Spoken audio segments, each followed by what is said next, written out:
Hello students and welcome. Today we will study EVS, that is environmental science. So let's start from lesson 1, that is about family and relations, means परिवार और संबंध. So first we will understand what is a family. परिवार क्या होता है.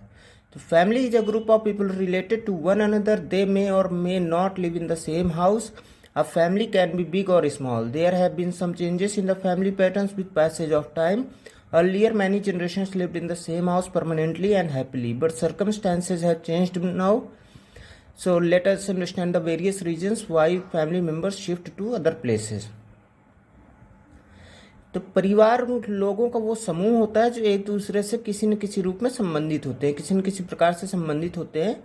ये जरूरी नहीं है कि परिवार के सदस्य एक ही घर में रह रहे हों. एक परिवार छोटा भी हो सकता है, बड़ा भी हो सकता है, और वक्त के गुजरने के साथ साथ फैमिली के जो पैटर्न्स होते हैं, तरीके होते हैं, उनमें भी कुछ ना कुछ चेंजेस आते रहते हैं. पहले के टाइम में कई सारी जनरेशन्स होती थी जो एक ही घर में जो है रहती थी परमानेंटली, और सबके सब खुशनुमा माहौल में रहा करते थे. लेकिन आज के जो हालात हैं वो अब बदल चुके हैं. तो हम लोग समझने की कोशिश करेंगे कि क्यों परिवार के जो सदस्य हैं वो एक जगह से दूसरी जगह मूव करते रहते हैं, शिफ्ट करते रहते हैं. So why do families move. So first reason है ट्रांसफरेबल जॉब्स, मतलब कि ऐसी जॉब जिनमें ट्रांसफ़र होते रहते हैं. So people engaged in transferable jobs usually have to shift from one place to another every 3 to 4 years. Their families also move with them. कुछ ऐसी जॉब्स होती हैं जिसमें जो जॉब कर रहा होता बंदा होता है उसका हर 3 या 4 साल में ट्रांसफ़र होता रहता है. तो जब वो यहाँ एक प्लेस से दूसरी प्लेस में मूव करता है तो उसके परिवार वाले भी उसके साथ मूव करते हैं. Second reason is migration. Migration में बड़ी संख्या में लोग जो है अपने घरों को छोड़ करके किसी और जगह जाते हैं रोज़गार की तलाश में. Third is emigration. अब क्या होता है कि अगर किसी एक देश में जॉब्स से सेटिस्फाई नहीं हो पाते हैं कुछ लोग, तो वो लोग दूसरे देशों में जाकर के, फॉरेन कंट्रीज में जाकर के जॉब्स करने लगते हैं. इसी चीज़ को हम कहते हैं एमिग्रेशन. मतलब एक देश को अपने देश को छोड़ करके किसी और देश में जाकर के जॉब करना, वो एमिग्रेशन कहलाता है.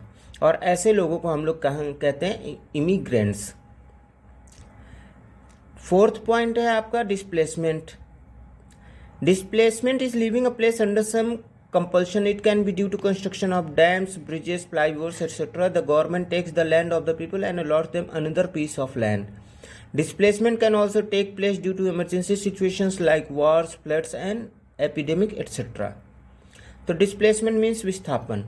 इसमें क्या होता है, लोगों को कभी कुछ ऐसे हालात हो जाते हैं कि लोगों की मजबूरी हो जाती है उस जगह को छोड़ना. इसी चीज़ को हम कहते हैं डिस्प्लेसमेंट यानी विस्थापन. इसके कोई भी रीज़न हो सकता है, वेदर जहाँ पे वो लोग रह रहे हों वहाँ पर डैम बन रहे हों, ब्रिजेस बन रहे हों या फ्लाईओवर्स एक्सेट्रा बन रहे हों, तो गवर्नमेंट उनकी ज़मीनों को ले लेती है और उन्हें दूसरी जगह पर ज़मीनें देती है, या फिर उनकी ज़मीनों के बदले में मुआवजा रुपये के रूप में देती है. इसके अलावा कभी कभार इमरजेंसी सिचुएशंस भी हो जाती हैं, जैसे वॉर हो गई अगर, या कहीं बाढ़ आ गई, या फिर कोई महामारी वगैरह हो गई, तब भी लोग एक जगह से को छोड़ करके दूसरी जगह जा करके सेटल हो जाते हैं. फिफ्थ है रीजन है आपका डिमोलिशन. तो sometimes government has to break down the houses built on unauthorised land. These places are called slums.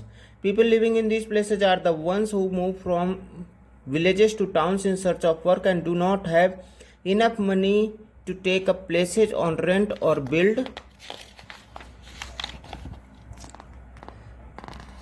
their own house. They build temporary houses which collectively form a slum.